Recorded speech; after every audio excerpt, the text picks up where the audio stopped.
Hey guys, what's going on? I'm Retro Bliss. You're on the Retro Bliss Rewind podcast. Welcome. For those of you who are watching over from Mike's Gaming Gala, we simulcast over there as well. We're going to have an interesting and fun show tonight. We're going to be talking with Jordan Love of the Atari Hotels. Now, we talked briefly about the Atari Hotels on last week's podcast, and Jordan's team found out about it and contacted us and wanted to talk about it. And so we were more than happy to have Jordan come on. So without further delay, let's bring in our panelists. First, Mike for Mike's Gaming Gala. Jordan Love. I'm sorry. That's Jordan the Taylor. quarterback for the. That's the quarterback for the Green Bay Packers. Sorry. Brian from BD Retro Mods, and then I'm so sorry, Jordan Taylor. I am so sorry, Jordan. Hey, by the way, at the risk of offending some people that are on the live with us, I do actually like the Packers. So that was serendipity, is what that was. I'm thrilled to be called Jordan Love. You can call me that anytime. So I appreciate it. Well, I'll tell you this right now: don't have him as a fantasy quarterback because he's not going to do much for you. Anyway, at least he didn't this past year. It's like that's a different show. That's a different, yeah. So Jordan Taylor, I am so sorry. All right, Jordan, we are glad to have you. Thank you for reaching out to us. There are a lot of people who have a lot of questions about this, and a lot of people that are actually skeptical about this. So what we're going to do is we're going to let you explain to us what the Atari Hotels, what it is. And then we kind of go from there, okay? Because I have questions. We all have questions. So go ahead and explain to us. Phil. Oh, I'm sorry. We also have 3 times about this pre-show. First, let's address the chat. So I have no doubt that there's going to be lots of people in the chat that have questions. We're going to kind of do our interview, let Jordan talk, let Jordan do his thing. But any questions that are in the chat, I will star them, and I promise we will come to them later. We aren't ignoring you. Yeah, and I do see the Jordan fan club. I'll be bringing up the comments as we talk. But, all right, fan club's in the chat. So right. Yes, first things first. Why don't you tell us, explain kind of distinctly what this project is? What is the Atari Hotels project? Well, just real quick, I do have 5 kids, and I teed them up to be the Jordan Taylor fan club. So, I'm already happy about that. But well, first of all, before I jump into that, thank you for having me. Appreciate we chuckled about it a little bit pre-show. You had talked about Atari Hotels, last week on the live, and somebody sent me the video, and I'm like, well, let's talk. I'd love to talk. So we obviously coordinated. I guess it was 2 weeks ago, I believe, is when you talked about it. But appreciate you having me on. Really excited to be here. And look, from our perspective, we've been working on this project, on the Atari project, for quite some time. Those who have been paying attention, which I'm assuming most of the people in this live and in the chat, paid attention back in 2020 when this idea sort of first, came to the public purview. And so, without getting into all the back and forth of the history, which we can certainly do, if there's some questions around that, happy to do that. I can tell you from a where we are today perspective, and what is the Atari Hotel, what is this project? I think one of the simplest ways for me to describe it is really to kind of walk you through, what I'll call the uses of the space and how it breaks down, the site that it's on, et cetera. And so I'll do that kind of in a condensed way, and then, certainly can field follow-ups from there. But, long and the short of it is we acquired back in December of 2023. So we actually bought this land over 2 years ago now. The reason we didn't come forward with the project publicly until recently is because when we acquired the land, the seller of the land, a large public company based on the East Coast, they actually leased it back from us for about 21 months up until October of this past year. And so that was sort of the trigger point for us, and all the work we've been doing behind the scenes architecturally and site development wise and due diligence and all the things you do with any real estate project. That became sort of our ability, that in combination with, of course, having this Reg A crowdfunding round, which we'll talk about, and having the SEC qualification around that, that triggered it. And so what we've designed, and more of this will become much clearer as we release more renderings, more floor plans, all the things that you would expect to see. We've designed a property that is, I'm a math guy, so I always talk about things in sort of percentages. It's really 80% public facing and about 20% hotel. So when this idea first came out, it was very much kind of a nostalgic, boutique-y, very hotel first, type concept. And that's really evolved for us over the last several years, working behind the scenes, going through trials and errors of what should this be, what could this be, getting feedback from people of really all demographics. And so what we've landed on is really an entertainment property, right? So we have a 2,200 person venue on the ground floor. That's sort of the main feature of the public facing side. That'll be, gaming, small gaming conventions, esports competitions, live music, corporate events, game releases, kind of all things gaming, culture, content creation, and music. So sort of a multi-purpose type component to the property with certainly gaming at its core. Adjacent to that, we have a large kind of a sports viewing and a video game viewing area where people can hang out, if they bet on sports, that's their thing. Great. I think our view is at some point, in our lifetime, certainly, betting on gaming will become much more prevalent in the US. It's very prevalent already in other parts of the world. And so that's certainly an element that will evolve over time. So the first level really has kind of two sides to it. And it has a digital corridor that runs right through the middle that actually takes you from Roosevelt Street, which is the main kind of east-west thoroughfare of the neighborhood, down along this alley that has multiple bars and restaurants on the other side of the property as well. So it's almost like a digital to analog type experience on that ground floor. As you move up the property, the second and third level, about 80,000 square feet total between those two levels. That's your food and beverage, your retail, your immersive sort of entertainment, sort of ticketed based experience, kind of all things gaming, all the way from the retro side all the way to kind of where gaming is going and will continue to go over time. And so there's a huge amount of that. A lot of the food and beverage will be very simple, sort of like convenient. Other elements of the food and beverage will have a more kind of experiential or emotional component to it. And so we'll be utilizing, partners in that regard, both from a technology perspective, also from an operator perspective, to bring some of those concepts to life. And then really, as you move up the property from there, the hotel tower sits on top of those three main levels. So you have these kind of three main public facing levels that do make up about, as I said before, about 80% of the square footage. And then you have the hotel components on top. The hotel itself is actually kind of small relative to what you typically would see in a hotel development. It's 91 keys, 91 rooms. That was a playoff of the 1972, the year Atari was started, of course. So we have 19 suites, 72 standard rooms. The 19 suites will be really unique in that we'll actually have collaborations with other content creators, other gamers, other publishers, other brands that will actually have unique designs in those suites. So fans of other games, other platforms, other things other than just Atari will also be able to participate in that context. And then the last thing I'll point out, and you can always tell me I'm being too long-winded because it is a fault of mine.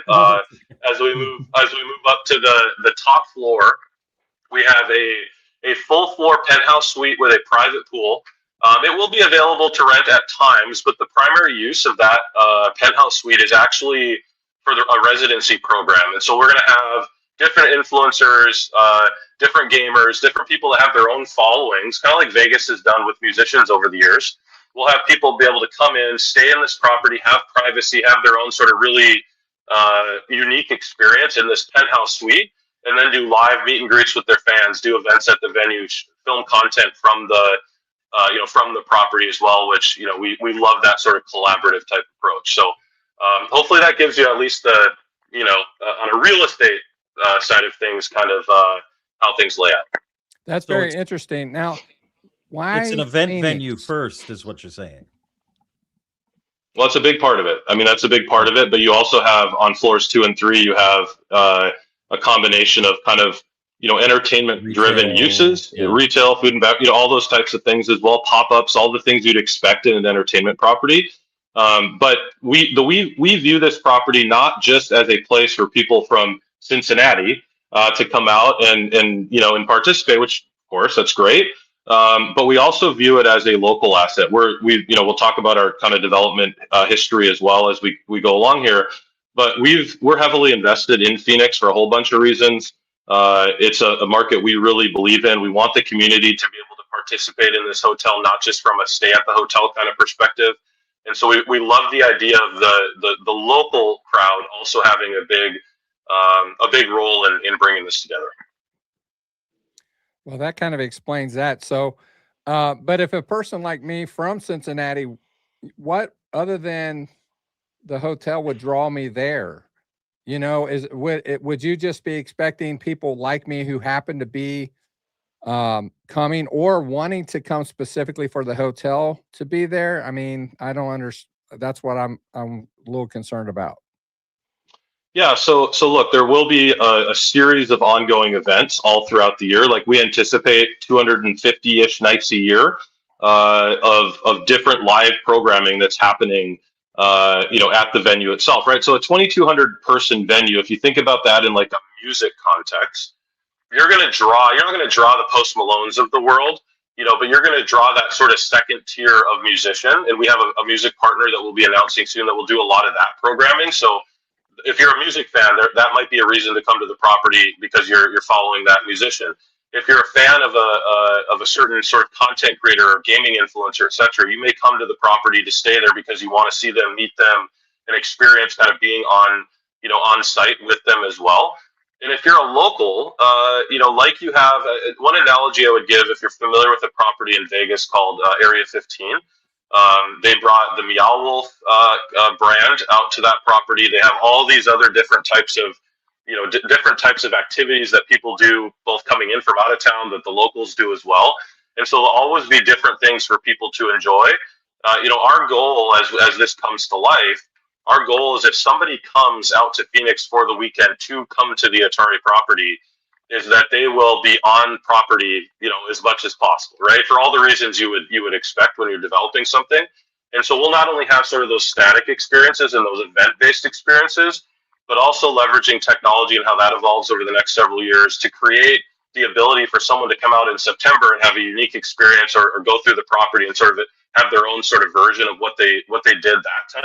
And then come back in December and there's some new components and new experiences in the property that are really driven by, just the evolution of technology, digital mapping, AI, all the things you would expect. And so it is really an entertainment first type approach. And yes, the rooms will be, awesome. They'll have all the machines, the consoles. They'll have, different things you can do within the rooms. Of course, Atari being, the primary driver of a lot of that. But we will have other gaming, consoles and different things that people can play in the rooms, PC gaming, all that kind of stuff, right? So there is some of it that, here's what I will say. This is a candid answer. In the real estate business, one of the primary things you try to do is define everything by the time you actually break ground, right? I know exactly what this is going to be.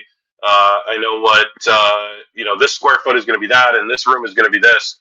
That's true for us in part, but we have to be a little bit careful because where gaming is going to be, where technology is going to be by the time we open our doors in 3 years, it's just not going to be the same as it is today, right? And so we have to have the right tech infrastructure to be adaptable to that evolution, and have the right canvases to use and adapt as we go along.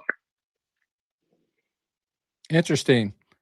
So now Atari they've been riding a wave for a long time of nostalgia. That's what they sell. They sell nostalgia because people like me who grew up with the 2600, 5200, 7800, and so on, those are our memories of Atari, and Atari is obviously a shadow of their former self, but that's what they've done. So you're saying that I could experience nostalgia there, but I could also, if I was a modern gamer, that would also be something that might appeal to me there as well. Yeah, so of course we all know Atari being what it is. The history there is just unmatched in so many ways. And yes, there's been ups and downs and roller coasters and everything else. And um, we love the Atari legacy. We love the nostalgia. We love the brand. I mean, they have a slogan at Atari. It's and I'm sure you're familiar with it on some level. Futuristic since forever, right? Like they've always sort of stayed relevant in some ways, and that's been up and down. We love what they're doing today. We love they're producing new games. They're turbocharging their existing portfolio. They're collaborating with brands like Pac-Man and Mortal Kombat. They're doing some really cool stuff. But to your point, Phil, it is a retro gaming sort of focus, right? What we sort of have found is, and if you kind of look at the design and a lot of the renderings that are out there publicly, it's very much the Blade Runner version or the Ready Player One version of Atari, right? It's sort of that futurism, that kind of unknown, that very cyberpunk sort of, type inspiration.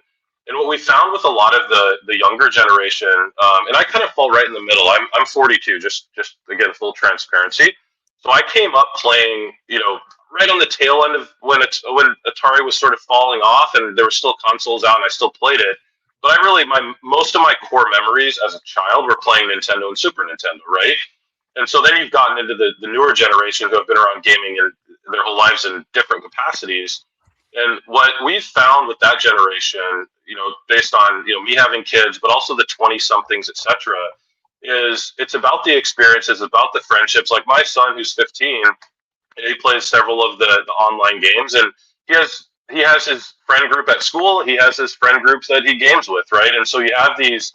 We're now creating a place where friend groups and families can come together of all generations and really experience a place that's all around gaming culture, not just the nostalgia of it. Yes, there'll be elements of that, but a place for gaming and that sort of ecosystem and all covering multiple generations to really interact together. Okay. There's a gentleman who's in the chat right now I've got to address. He goes by the name of Keo Daikin, and he was out at the Consumer Retro or the Consumer Electronics Show. Anyway, he initially talked to somebody there about the hotel, and that was, I believe, why we talked about this initially on the show. So first of all, thank you, Keo, for doing that. And I don't know if you came in late or not, but Jordan, his team reached out to us to come on the show to talk about this. So we appreciate you bringing it up, and we appreciate Jordan being here. So I do want, if I could, Phil, real quick, I want to give a shout out to Keo. So when I went and watched, if I remember this correctly, when I went and watched the conversation that you guys all had a couple weeks ago, I think he was in on that conversation. I don't think he was on camera, but I think he was on audio. And Keo actually reached out to me personally about a week ago. I had assumed that he was going to be on this with all of us. And so, Keo, I am sorry for not getting back to you. I had incorrectly, obviously, assumed that you would be part of this conversation. So I'm so sorry about that. Well, it's my show. I can do what I want. Keo, if you want to be on, man, I can send you a link. But right now, we're just kind of listening to Jordan more than anything. Anyway, so. I didn't mean to derail it. I'm sorry. While you send Keo a link, I would like to ask. So I'm going to share the website here. Now, is it my understanding that you guys do actually have architectural drawings? You do have a completed plan? And if so, is this a representation of that plan? It's a gamified version of that plan, but yes, the short answer is yes. So one of the things that we found when we acquired the site, if you were to look at an aerial view of this site, it's a very odd shape. It's not a square, it's not a rectangle, it's not even like a shape that's defined. It's like all these parcels that were mashed together. And so we had to do a lot of work in test fitting. How do we build on this site with all the different sort of components, not just of a shape perspective, but the city of Phoenix and the code and all the normal stuff you go through. And so the design that you see here, and this one's a little bit, again, more more sort of like it's got its own kind of gamification going on in the website, etc. But the fundamental shape of the building and some of the other renderings that are out there, both from the aerial views, the views from Roosevelt Street, etc., those are architectural renderings of the actual building that we've designed that I described earlier. And so one of the things that's going to happen over the next handful of weeks is we're going to have a series of additional renderings that we're going to be releasing as we continue to make progress from an architectural perspective. So yes, the short answer is yes. That was a little bit of a long-winded answer. I know there's been some confusion out there because we did have a video that came out, which I'm happy to talk about that as part of this conversation as well. That maybe gave some people the impression that everything that we did was all just digitally created, et cetera, and that's just not the case. Why don't we talk about that then? You guys released a video. I presume AI generated elements in there. It showed a lot of different kind of buildings. I know that Atari Hotels, and we'll move on to the Vegas thing in a bit. Why don't you tell us a little the mindset behind that? And obviously the community reaction to it was not the best. Yeah. No, I mean, that's just, you called it for what it is. I mean, we, ultimately sort of what happened there was we got qualification from the SEC, and you have to go live within 48 hours once you have that qualification. And we weren't quite ready with some of the other production work that we were doing from a video perspective. And again, candidly, like our goal with that video was, hey, we have all these renderings. We've done a ton of work from a real estate perspective. How do we do something that at least presents sort of the energy and the vibe of what we're sort of announcing based on that, that timeline? And it just, we listened to the community, we got the feedback, and we acted accordingly, right? Like it just wasn't sort of the right fit for kind of that first step out. And, in hindsight, we can't change it now, but it is what it is. And so for us moving forward, what you're really going to see is, and there's some of it that's already out there. Like we have an updated video out that was produced that's a bit more narrative driven and human driven. But you're going to see from us a lot more of the tactical, the tangible, a lot of the actual stuff that we're working on that we've blood, sweat, and tears for years now, and that we're very excited to show. But that video by itself, kind of in the silo of when it came out and the unknowns and launching a reggae simultaneously, we heard the reaction loud and clear and understand it. Yeah. And that's the thing, like when it comes to the retro community, especially, I imagine a lot of communities, but you almost have to treat them like a domestic abuse victim, because we have had so many different projects over the years that have legitimately had people with like 40 years experience, well-known industry professionals heading them. And they come out and you're like, this isn't going to be crowdfunded. And then they start crowdfunding, and then things so many different projects that have gone like that. I'm not sure if you're familiar at all with the Intellivision Amico, but that's probably the most notorious one, at least right now. And so when you mention crowdfunding or investing or however you want to, like, we'll get to that part of it later. And then you release a video that has a bunch of AI in it, and like you said, nothing that really feels tangible. Like if I saw blueprints, if I saw plans, if I saw the permits, if I saw all that stuff, I'd feel better. But when you combine that with and you can be an owner, 75% of the community right now like immediately goes, oh no, this again. Yeah, look, I don't have any real pushback on that at all. I mean, we, as you would expect, there was a lot of great positive feedback around it as well. But certainly as an aggregate and as a whole, it's something that we would have done differently if we could. So it is what it is, and we're moving forward, and nothing's changed. We're still very excited about where we're at, and I have no other real way to explain it other than that. Yep, fair enough. Why don't you tell us a bit about what happened? Because last week, I believe, it was announced that the Vegas location was canceled. And this, like, because Atari Hotels was planned as, like Phoenix is your home base, you're starting or whatever, and then you're hoping, or we'll see, maybe expanding this concept to other locations. And we had actually talked about, if you were going to build a home base somewhere that this could be potentially successful, in our opinions, none of us are business people. And I should say to anybody watching, nothing on the Retro Bliss Rewind podcast is financial advice, investing advice, anything. We're just middle-aged guys that like playing video games. But we thought, like, if it was already in somewhere that was already a tourist destination, like Vegas, like New York, I understand the real estate prices there are stupid, but it's somewhere where you might get a more casual group, whereas it sounds like you're trying to build this as more of a tourist destination for Phoenix, to draw events and potentially people like that. But what was the story behind the Vegas location? Yeah, so we spent late 2020, kind of into 2021. We spent a lot of time in Vegas. We were approached by a series of landowners, off strip, on strip. We actually talked to some of the biggest brands in Vegas about potentially being a hotel within a hotel kind of concept. There were a lot of things that were happening very quickly, in that timeline.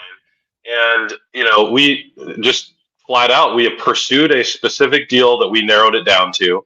At the end, right at the finish line, we actually had a large South American developer come in, and this is all public record. If you really want to dig it up, you can find it. But we had a large developer come in and actually outbid us on the site that we were pursuing in Vegas. And so after that happened, we had invested and for us, like, we're a small to medium sized development company. We're not endless pockets, and we can't pursue stuff left and right and have sunk costs and all the things. And so what that really did allow us to do is really reflect on, where can we be most successful and what makes the most sense for us to bring this project to life. And Phoenix, a lot of, and Phil touched on it pre-show a little bit, like, haven't been there many times, whatever the sort of context was. Phoenix is the 5th largest city in the country. It's Maricopa County, which is where Phoenix and all the suburban areas sit, is the fastest growing, or one of the fastest growing counties every single year. There's been a mass amount of people that have moved in from California, from the Midwest, places like Chicago. So Phoenix is growing faster than it ever has. And, with our background, of course, having done as many projects as we have in kind of the greater downtown Phoenix area, Roosevelt Row specifically, we felt really good about bringing this project to life in our own backyard, in a market that we know, that we understand the metrics really, really well. The barriers to entry are just very different than trying to launch a new concept on the Strip or even off the Strip in Las Vegas. That's a ultra competitive market, in some ways the most competitive market in the world. And for us to really get this accomplished and make real progress, we came back to, hey, we know how to build in Phoenix. We've done it before. We've done it many times. We know the neighborhood in the area is only growing from where it's been, for the last 5-10 years. Let's do this in a place where it makes sense. And so that's kind of my full circle, component to Vegas. But just to be clear on Vegas, we are no longer pursuing the project in Vegas that we were pursuing prior, that was announced. However, we are not saying that we're never going to go to Vegas. That we're not saying Vegas is off the table. It's never going to happen. It's just right now, Phoenix is our priority. And that's where we're focusing both our financial resources and our time and energy in bringing this to life in Phoenix. And I mean, you make a really good point with, that it's actually might be a good time to transition to the achievements of intersection developments. You guys have done a lot of stuff in Phoenix. And that's, and I'll get you to talk about these in a sec, but I think, sticking to what you know is probably a pretty good idea. And we do have people in the chat saying, you know, we do visit Phoenix, and damn Mike, Phoenix does get tourism. So fair enough. Yes, I mean, yes, we know Phoenix is a good city. I'm not saying it isn't. Um, but you've got all these. Why don't you tell us a little bit about Intersection Developments, which is the company you. So another thing that maybe some people might not be clear on is this is not Atari. You have licensed the Atari name for Atari Hotels. That is correct. Yeah, we should be, and I should be very clear about that in every conversation. I do not represent Atari. And everything that we're doing on this project, to your point, Mike, is a license. It's a license from Atari, and so we're obviously working closely with them, and they're very involved in a lot of the aspects of the things that we can and can't do, right? As you would expect in any licensing relationship. But this is not Atari. You know, to the extent someone considers making an investment in our securities offering, that is not an investment in Atari. That is an investment in the Phoenix project. So disclaimer, right? I mean, I just want to be clear about that. But in to your question, I mean, we've developed 350 million approximately, and several of those projects that you see kind of displayed here on the screen. The bulk of our work over the last 8 or 9 years has been in the Roosevelt Row Arts District in Phoenix. And so if you know the landscape of Phoenix, I'll do a quick rundown for those who don't. The downtown core of Phoenix is where you have like the Phoenix Suns Arena, the Diamondback Stadium, the big convention center, several of the music venues. That's your downtown core. A lot of office product, a lot of law firms and such. As you move a couple blocks to the north of that, you have a massive Arizona State University campus that is now approaching 20,000 students. So ASU is one of the largest universities in the country now. Their main campus is actually in Tempe, it's a suburb of Phoenix, but their second largest campus is in downtown. And then Roosevelt Row sits adjacent to that. And so if you kind of think about it from a real estate perspective, you're at a Suns game, you walk 5 minutes, you're at ASU, you walk another 5 minutes, you're now in this Roosevelt Row Arts and Entertainment District. And so we kind of took the approach, 8 or 9 years ago, as these things are starting to happen from a growth perspective in Phoenix, as we're seeing the population trend, some of the stuff I touched on before, but also just looking from an urbanism perspective. And Phoenix has historically been this very spread out, kind of suburban sprawl, for lack of a better term. And a lot of the nightlife and such happened primarily out in Scottsdale. With ASU sort of investing the money they did, the city of Phoenix, other private developers, etc., we began working, on Roosevelt Row and really partnering with a lot of the local companies that have been there before us, and thinking about historic buildings and how can those be repurposed in a brand new way. How do we take vacant lots or old beat up parking lots and turn those into new things, right? And so we've been very active in this neighborhood for that time, and have done, again, the things you see there. And what's really kind of a full circle moment for us is not just the Atari kind of refocusing back in Arizona, but also that we were able to acquire this site where Atari is being built. It's 46,000 plus square feet. That site has not been available for sale for over 30 years. It was owned by different variations of radio station companies, publicly traded mergers, acquisitions. It changed hands a few times, but it's always been a radio station. Everyone calls it the radio station building that sits on on a portion of the site. And the only reason we were even able to get a seat at the table to eventually acquire this property in the end of 2023 is we had bought everything else around it. And so it was kind of like, hey, look, all these other sites are amazing, and we can do things with these, and we love sort of the older buildings and adding new restaurants and building new high-rise, etc. And if there's a chance someday that maybe this gets us a foot in the door of actually acquiring this other site, that would be the frosting on the cake. And thankfully, there's a whole longer story there we don't have to get into, but we're very fortunate to get that deal done at the end of December of 23, and then the seller just moved out in October, which is why we're now live, as I spoke to before. I can't remember if I said that on the pre-show or during this, so sorry if that was redundant. But But yeah, really amazing. It's truly the main intersection of the whole neighborhood. Roosevelt Row, Roosevelt Street is your main east and west thoroughfare through the neighborhood. Central Avenue is your main north and south thoroughfare through Phoenix. And this literally sits at Central and Roosevelt on the hard corner, right across from a light rail stop, walkable to 50, 75 bars and restaurants. I mean, from a real estate perspective, it doesn't get any better. It's a good hub. And so to be clear, you own the property. We own the property. That is correct. Yeah. So I have a question about, you had mentioned that the suites you plan on being themed based. And so one thing that made me think, Atari's kind of quick to sell or let people use their name IPs. And so, but if your rooms are going to be theme based on other things other than Atari, do you foresee a problem getting the IPs for the other rooms that you may be, you might want like an Xbox room? Okay, Microsoft, you're gonna have to deal with them. A Nintendo room, you're gonna have to deal with them, and they're very hard to deal with. What is your plan on that?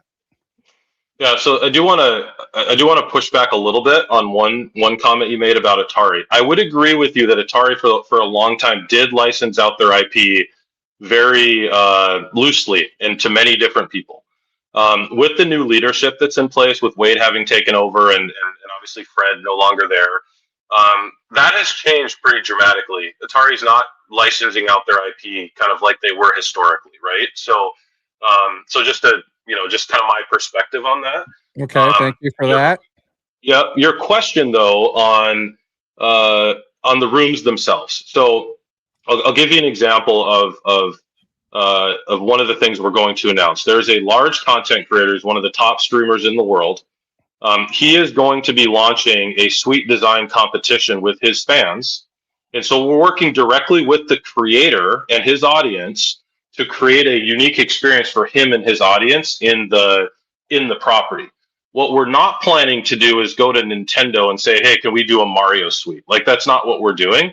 It's more about the individuals and brand collaborations and the fan involvement in that design process and in that interaction, more so than it is like, oh, this is going to be the Pac-Man one, and then we're going to have the Centipede one. I mean, we'll have a few Atari ones for sure, because we do have the ability to use like the full library, not just the Atari kind of name and logo, but much more of that collaborative type process than it is a more and more licensing deals, if that makes sense. Okay, that clarifies that. Go ahead, Mike. Sorry, going back to this, so you did mention, so these projects here, I haven't gone through every single one of them, but I went through several.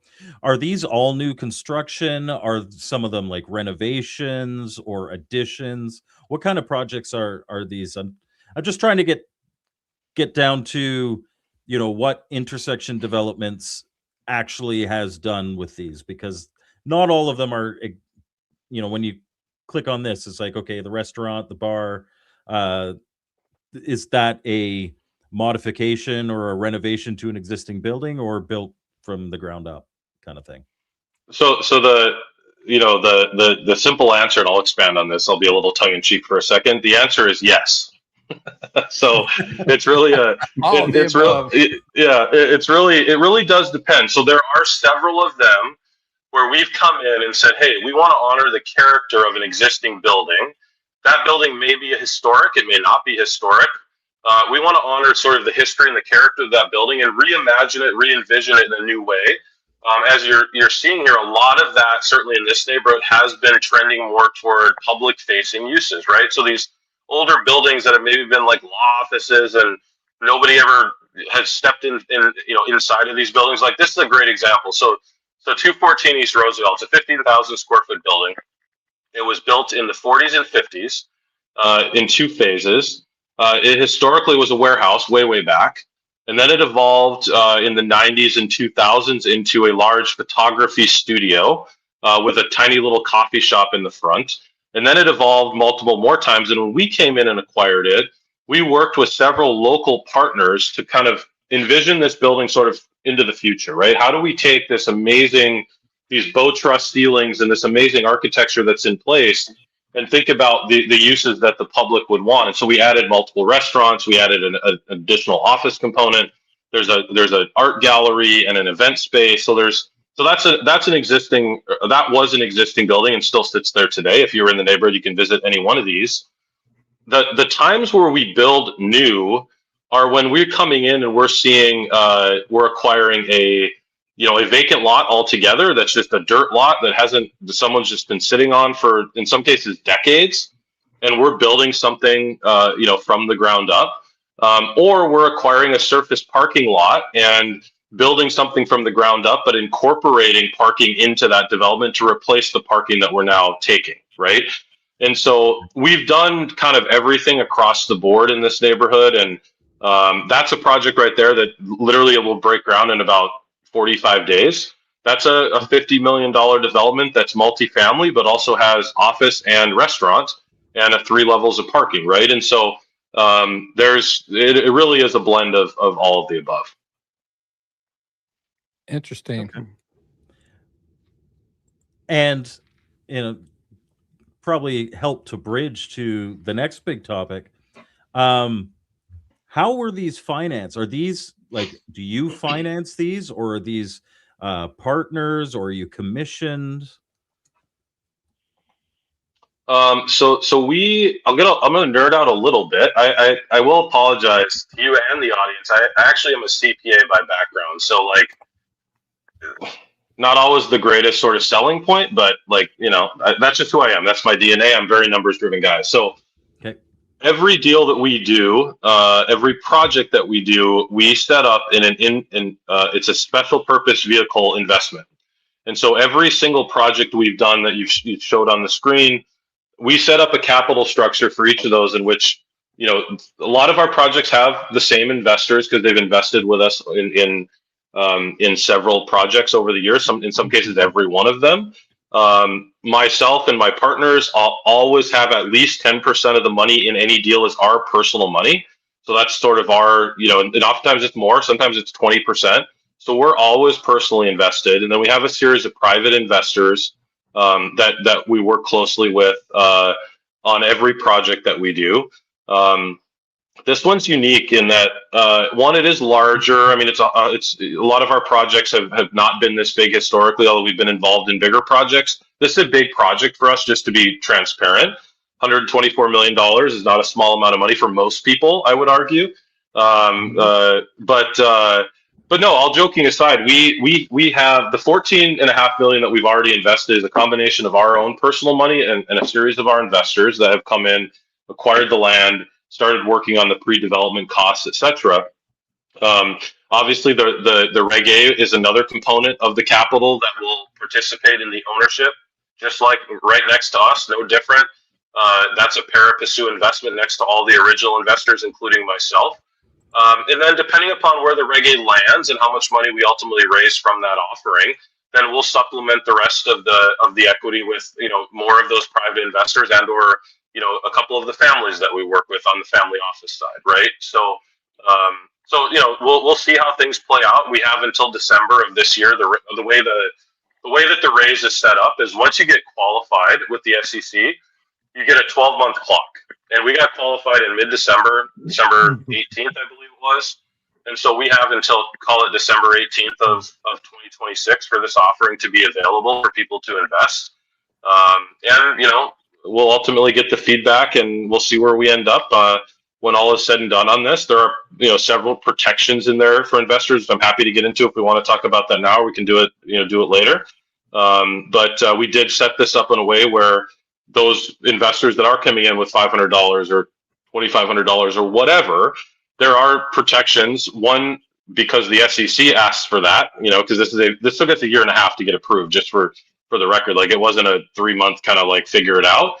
Like, we went through multiple audits back and forth with the SEC a dozen times. Like, it's a process.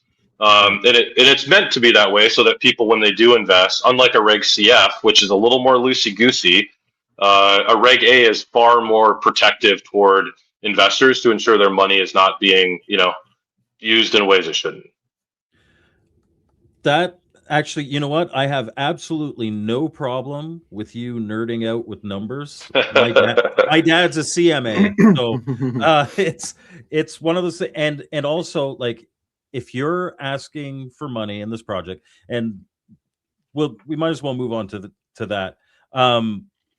I imagine anybody serious about potentially sending money your way and investing in this project is going to want to hear all of that nerd stuff. So I'm going to share this tab here. This is the overview here. You're projecting the project would cost 124 million. You have a Reg A to raise 40 million. I've heard everything from you guys are looking to raise 8 or 9 million to the 40 million. Why don't you explain to us and to the chat what the goal of this fundraising is right now and the protections, explain what Reg A is. I am happy to sit and hear you nerd about numbers for half an hour. I have no problem with that. I don't know if that's the consensus of the group or not, Mike, but I'll take that. I think that's the responsible thing for us to do. Yeah, no, look, I'm happy to do it. I mean, it's important. I mean, it's truly the nuts and bolts and the actual data behind how this works, right? And so, just to nerd out a little bit, and for those who do care about this stuff, I would encourage you to go back and listen to it again because I'll be very clear. But there's going to be a lot of numbers thrown out here. So let me talk about a Reg A plus just for a second. I touched on it before. Multiple audits back and forth the SEC. You have to get qualified. There's all those sort of precursors to actually being able to launch this and go out and say, hey, we're raising money, right? So that's sort of the overarching theme of how that works. The other stipulation of the Reg A is you cannot raise more than $75 million on a single offering under this criterion, under this sort of process. So the maximum amount of money by law that we could ever take in is $75 million. That is just the hard cap to how this works, right? So that's sort of a broader overview of how the Reg A works. When you get specifically down into our deal, the $40 million number, that is the amount of equity based on what's already been invested, the 14, right? 14 plus. That plus the 40 million, when you marry those two numbers with a construction loan facility, which is a very typical sort of component of any real estate development project, right? Because then you're only paying on that money as you draw it. Whereas when people invest, as soon as that money's in, it starts to accrue a return, right? And so you typically use a leverage component to build a construction loan, for lack of a better term. And so that delta between the equity that goes in and that construction loan will get us to the $124 million to build the entire project, right? So that's why that $40 million number exists. The other number you referred to was 8 or 9 or whatever it was. I almost did a 6, 7 things. My kids are going to kill me for that, but I'm not supposed to say that anymore, but I still think it's funny. My daughter thinks it's hilarious. So I've been told it's like the older people are doing it now, but whatever. Who knows? So there's an $8.668 million number that exists in this specific offering, and this is unique to us. The reason why that exists is because the way we structured this deal is the Regulation A investor pool has to become the majority interest holder in the physical assets themselves, inclusive of the land, the license with Atari, everything specifics to this project, until that money can actually be accessed by us to invest into the project. And so in a world where we raise $5 million, as an example, that we'll never touch that money. It'll sit in escrow. It'll be returned to the Regulation A investors. In a world where we raise 20, that money would come over. That group would now own this project in a majority sense, and we would then supplement that equity with some of our additional private investors, et cetera, which I touched on before, to get us where we need to be to get over the hump. And so the biggest sort of protection that, and I should also add, there's also, if you go, and maybe someone will do this, and I'm sure a few people have, our offering documents with the SEC are literally 100 plus pages. Everything that we've budgeted out as far as how money will be allocated, what it goes toward, etc., has been reviewed by the SEC, and we have to adhere to that budget as we move forward. Like, I can't decide, 6 months from now, I'm going to do a different project, and we're just going to use this money that we got, and we're going to throw a slap Atari on it and do whatever. We have a very strict sort of set of rules that we have to follow based on the SEC oversight to adhere to that, sort of budget and that structure that we've put together, right? So I'm going to pause there. I know I got into the weeds pretty heavy there for a minute, but happy to answer follow-up questions to that. Speaking of which, if someone were interested in investing in this, but they had questions, first of all, where can they go to ask the question, and then where can they go to actually do the investing? I know Mike's already here, but can you let us know? Yeah, so there's two pages. There's the main Atari site that Mike had up earlier that has like the visual side, the gamification, etc. You can see the contact button up there. That's a simple way for someone to reach out to us. The Become an Owner button takes you to the actual investment page. It's simply invest.atarihotels.com. Within that, we do have a chat bot, kind of the normal stuff. There's also a form that people can fill out to actually, reach out to us and ask questions through this website as well. So we've created sort of multiple avenues for people to reach out and ask questions. If somebody says, hey, I read the FAQ, I'm excited about this project, I'd love to be involved. The process of investing is very, very simple. You click on the Become an Owner tab that you see up at the top there. There's an input form you have to go through, and just like any investment you would make anywhere, you have to go through filling out the appropriate information. They validate your identity, all the normal stuff you would expect.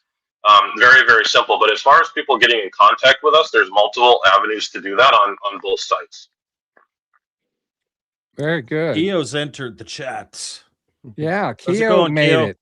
Hey, how's it Keo. going, everyone? I'm just sitting here enjoying everything and listening. Well, since you've been listening, do you have any specific questions that you would like to ask Jordan? As well as Brian, who we have kept silent. Yeah, he hasn't been able to get a word in edgewise because of us. I had specifically said, I really hope Brian's going to be on this for this one, because I know he's always got a very analytical mind when it comes to this stuff. So. Yeah, let's let these guys ask some I questions. am going to be quiet and let Keo and Brian ask some questions, and then we do have some from the chat. You can go, Keo. What you got? I was just more or less just kind of listening, taking everything in. I just wanted to say Phoenix is a really good area. If you guys didn't know, a lot of Fortune 500 companies and even other ones are moving to the Phoenix area. Off the top of my head, how far is Scottsdale from Phoenix? From where we're at, it's about 15 to 20 minutes. Okay, yeah, that's another prime real estate area. So that's a good location. I was a little disappointed it wasn't in Vegas, because years ago I had talked to some buddies of mine. I said, man, why doesn't Vegas have like a themed hotel, like for movies, like a Star Wars or Jurassic Park, or a video game hotel? So it's an excellent idea was to have. And then I started reading more information about it, that it wasn't just Atari themed. It's you have it open to where you want to bring in additional IPs or additional type of video game things. So it's a phenomenal idea. I love it. Thank you. I appreciate it. I will say Vegas is getting a music themed hotel. Hard Rock obviously is being built, but very different, of course. But no, I appreciate the kind words for sure. Awesome. So, Brian, do you have any specific questions or comments that you'd like to share? Yeah, I have some comments because, like I said, I was just kind of staying quiet here, letting everyone, because again, I know that, a lot of people want to hear from the source, like everything with this, because to Mike's point, there's been a lot of things like this that have popped up that within the retro community that just, took money and ended up failing, and obviously, as it's already been mentioned in the show, this is just informational. We're not here telling you what to do, what to do with your money, to support this or anything. It's just get more information on it. And I think, like a lot of folks in the chat and listening here tonight, like, I think a lot of people love the idea. I think that it's just going to really come down to, the full execution of it. Cause just, listening, like the whole plan of stuff, I think it's just going to be, important. And I think you probably already know this, just kind of like what Mike mentioned with like the video stuff where, people with the AI and things. And again, you explained why. And it's just, I think, it's going to be more important than ever since this is somewhat retro game focused. I mean, also modern, but really in the retro is just just being transparent. If people are being kept up to date with stuff and full transparency of what's going on, I think you're going to get a lot more buy-in for it than just like what we saw. Again, it's an evil word, but like what we saw with the Amico, which again, this is a whole completely different thing, not even related, but obviously, people don't want to see things like that. And I also think what's going to be important, because again, I know just looking at the timeline, this is very early still. It's just, I think it's going to be important to try to nail down, because the question is going to be is like, why do I want to come to the Atari Hotel at the end of the day? Like when you hear, 91 rooms, which, it's probably on par. 'Cause I think, if you do like Google searching, the average hotel size is about 100 rooms, give or take. So, I mean, I think you're within there. When you mentioned about the different event venue space with like the 2,200 people, again, I don't know. I mean, going to a lot of video game conventions, there's usually a lot more than 2,200 people there. So, when you say about wanting to have conventions there, things like that, I do question, is that size big enough? But again, that not for most of them. Not for most of them. Yeah. Right. So, I think it's just going to be trying to nail down what you really want to achieve there. That's going to keep the focus, because obviously someone sees the name Atari, I think people are going to expect a lot of Atari themed stuff, and that's just where, I think it's going to be important to nail down probably sooner than later, like what are the things you want to do in there? Because, I know you mentioned with, a big name YouTuber looking to do like a collab, and, and that's a good start, but I think it's going to be important to really nail down like what unique things to the Atari Hotel is going to be there to make anyone want to come out, make that as maybe a vacation spot for a week or two or whatever. That I think there just needs to be unique experiences, especially with a hotel being branded the way it is in the sense of being Atari and looking at your promotional materials, things like that. I appreciate that feedback a lot, and I totally agree. One of the big initiatives for us, and I can say this generically. I get in trouble if I said too much more at the moment, but there's too many ideas. There's several that we have really dialed in that we are going to be sort of rolling out as, hey, this is an experience / concept that will exist as part of this. We have an amazing restaurant partner who's done a lot of these experiential type engagements that we're going to be announcing very soon, right? So totally agree. It's like, what is it? Oh, it's about gaming. It's like, okay, well, and what else, right? And so that is, for us, that's our responsibility as we continue forward here and bring more to the public purview of what we are working on to add the right types of clarity around what those experiences will be, for sure. But yeah, and like I said, then the more tangible stuff like that you can show, like I said, I think the more buy-in you'll get with folks. It's just and again, it's just because of other projects in the past, not specifically this one, obviously, but just with others. So I mean, the more transparency, the more true physical stuff you can show, I think will really, really help with things. So Awesome. Thanks, Brian. Yeah. I have a question about. I'm sorry. Did you want to say something, Keo? I've been talking a lot. Did you want to say something? Okay. Yeah, I did. I just wanted to kind of get an idea, and I know I missed probably a few minutes of this earlier. What is the overall vision for the Atari Hotel? I mentioned. I heard you said about 91 rooms. So as far as the convention space, maybe the esports arena, how big is that going to be? What does the vision of that look like? Yeah, so the hotel side, 91 keys, playoff of 1972.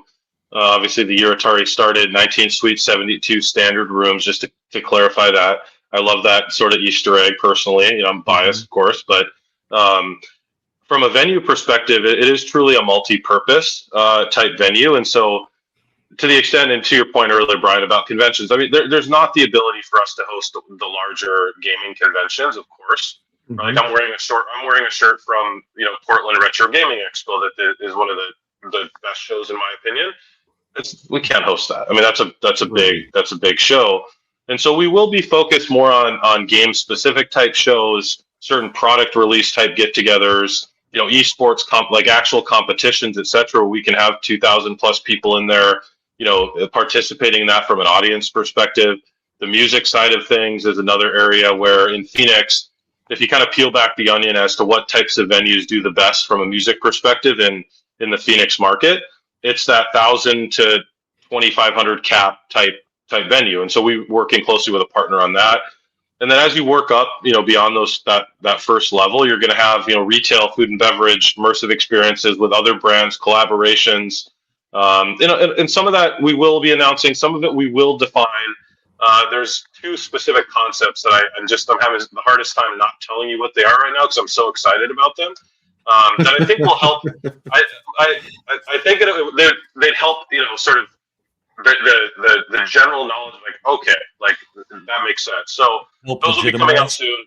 Yeah, exactly. Like, hey, this is not just a bunch of cool pictures on the wall with Atari 2600s in every room, right? It's much more than that, and embracing not only the physical experiences but the digital experiences, all those kind of things. So all that stuff is in the works. Some of it's very defined and will be coming out very soon. Other parts will continue to be defined and evolve as time goes on, right?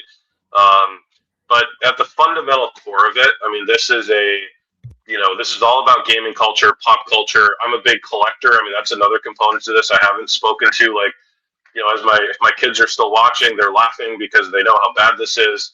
But I collect everything, right? I have comic books and toys and wrestling figures and video games and baseball cards and Pokemon. I mean, the list goes on, right? And so the collecting market is also a huge part, especially as you think about, some of the legacy of, the 70s and 80s type stuff that we'll lean into in part, right? So all of the above, right? Like a place like that we all want to go, have fun, multiple generations. We can do the old school stuff. We can do the new school stuff. Our kids have things to do. The 20-somethings think it's fun and entertaining because there's loud music and EDM and all the other stuff that goes into that, which I'm also a fan of, by the way. Like I don't want to, I have a lot of gray in my beard, but I'm still, a middle-aged guy. Thinks he's cooler than he is, right? As we all do for a period of time. But no, like I said, we're excited about where we're at. I mean, the real estate side of it is so, it's really just beyond exciting. I told a little bit of that story before, and a lot of these details about what these experiences are and what they'll be as we move forward here will become clearer and clearer. So I gather from what you were saying that you actually might be instrumental in actually organizing small or medium-sized conventions of certain types there in Phoenix that will utilize the hotel. But my question is, I mean, obviously, I doubt anybody in the country has anything to the scale of the Portland Retro Gaming Expo. But most Midwest Gaming cities, Classic is about the same size. Well, that's what I'm saying. I don't know, but I'm sure that there's going to be some larger ones there that obviously you couldn't accommodate everybody that might want to come in there. But I know for a fact that many and most gaming conventions actually offer rooms to their guests, people who, they have come in for the show. You have other conventions besides gaming, like you had mentioned comic books. There are board game conventions. Even in those conventions, you're going to have people who are going to like video games and may want to get a room. Do you foresee yourself working with local convention centers there in Phoenix to offer your hotel as something for these type of venues? Yeah, I mean, the best example I can give there is I'm personally good friends with the gentleman who started what used to be called Phoenix Comic Con. It's now called Phoenix Fan Fusion. It's the largest remaining independently owned comic convention in the country. All the other ones have been rolled up underneath Reed Pop or Fan Expo or whatever. And so when you go to New York Comic Con or any of them now, they're probably owned by one of the big companies. Phoenix Fan Fusion is literally right down the street from us. They get close to 100,000 attendees a year. So there's no way for us to do really anything specific to that other than work with them collaboratively to not only offer rooms, which is sort of the clear low-hanging fruit there, but to also have supplemental and experiential uses during the convention when it's going on, right? And so you have all these people who put in a whole day doing all the things that they do, whether they're getting autographs or buying stuff or whatever it is, right? Meeting with the artist. We're going to have after parties. We're going to have different things like that that will be synergistic with some of the bigger conventions as well. And to the extent we can actually do our own things, like on a more boutique level, convention-y, we'll do some of that as well. But we view it sort of as a place for everybody, right? If we can collaborate with like the Phoenix Fan Fusions of the world and work with them on creating additional experiences for their guests, that's good for them. That's good for us. And as we think about like even the bigger brands as they're releasing new games, etc., our view is, hey, we have this amazing venue that has digital streaming capabilities. Come out, use it. It's free. Like come use our venue. The way we ultimately make money is people use the property, they buy food and beverage, they do those kind of things.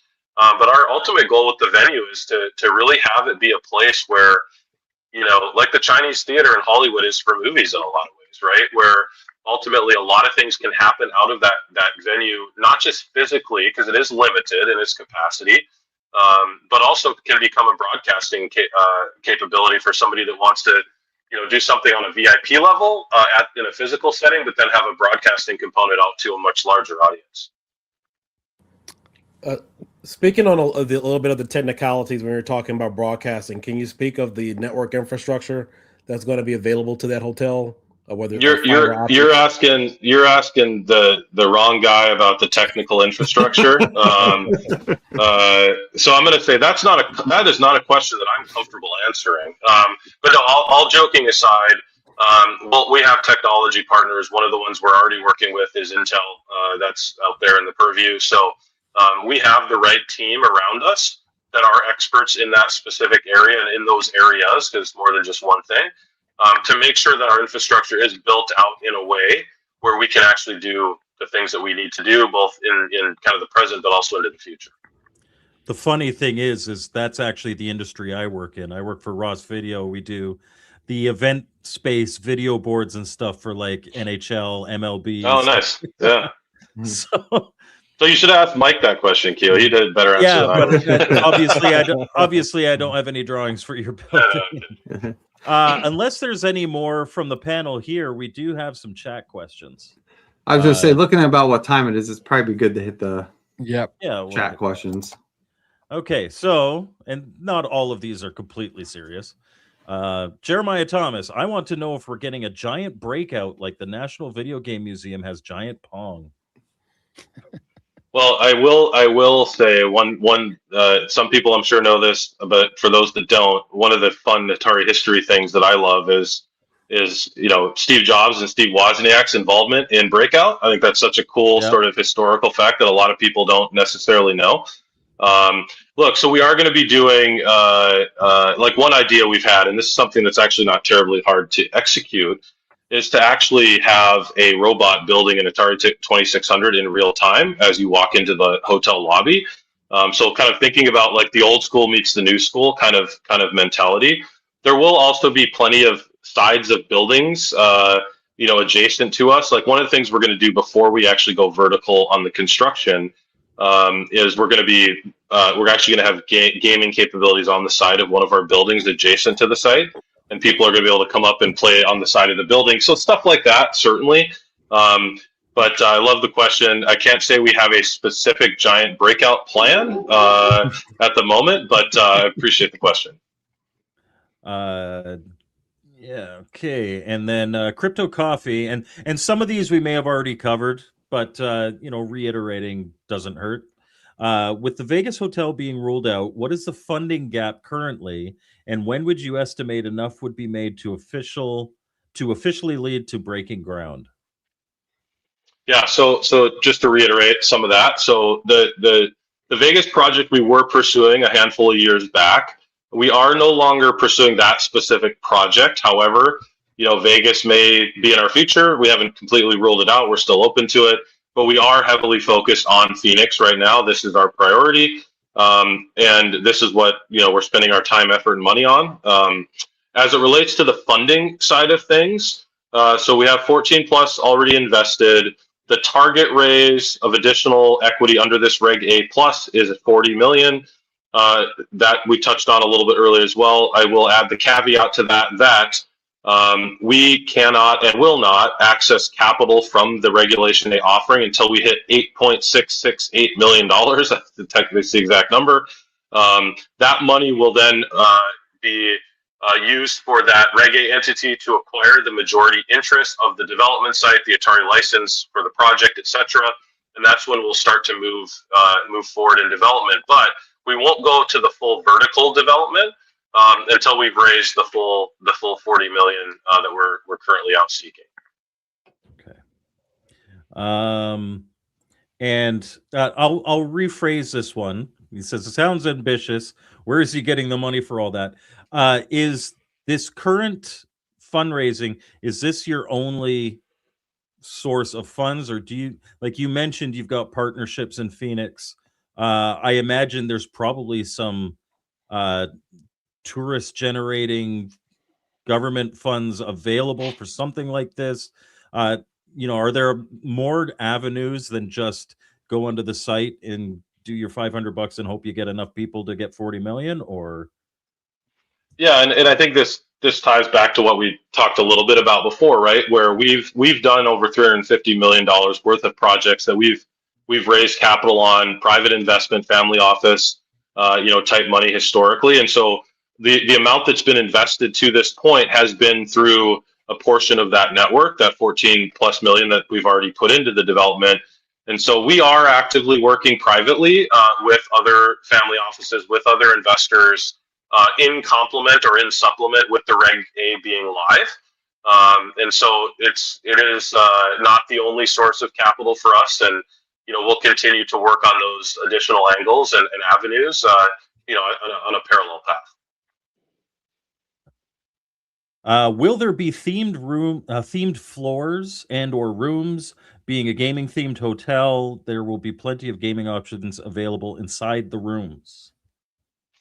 I think. Yeah. So the short answer, the short answer to this is yes, right? I mean, we'll not only have Atari related, rooms that you would expect given the brand that we're licensed, that we've licensed, but we'll also be collaborating with other brands, other influencers, other content creators, etc., to do specific experiences in several of the rooms. I will also mention there will be a fully functional video store in the building that you can actually rent, VHS players, Super Nintendos, Ataris, Sega Genesis. You can rent all the games, just like we did back in the day when we went to Family Video or Blockbuster Hollywood Video, right? And so there'll be stuff like that where there'll be certain things that will be inherent to all of the rooms.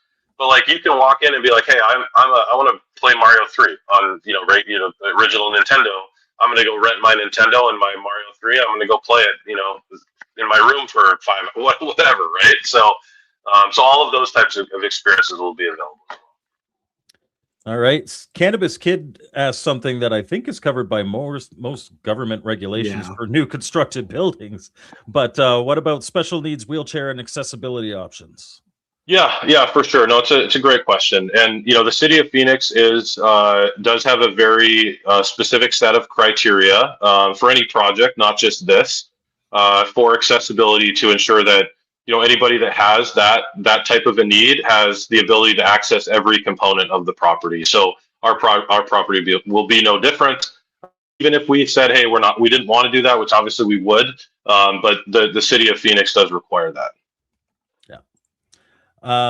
Crypto Coffee asks, are there any contingency plans for unforeseen risks and or lack of hitting the financial goal with this fundraiser?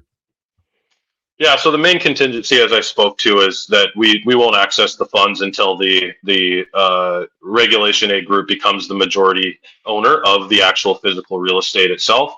And so if we don't hit that goal, then ultimately the funds will sit in escrow. That's all part of the SEC filing and offering that we had to go through, and that money will then be returned to the investors. Okay. And that 124 million, that has, like, please God, that has built-in contingency, because every single building project I have ever been privy to has gone way over budget. Oh, well, so we typically build in. It's a great comment. I mean, we typically build in on. I'll call it a regular project because this is not a regular project in most contexts. We will typically build in a 8 to 10% contingency based on unforeseen delays, cost overruns, all the stuff that you experience. I mentioned the project where you had shown before, where there was an empty lot. You could see the elevator shaft going up, and I said, "Oh, we just got certificate of occupancy on that project today." Mm-hmm. Well, that project took several months longer to actually get that certificate than we had originally planned, right? So that stuff happens.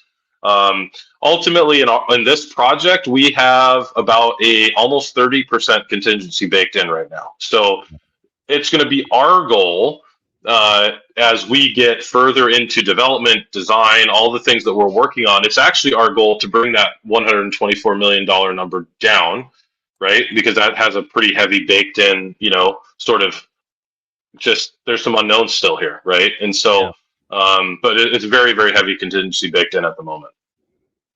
All right. This is a member of the fan club, Noah Lynn.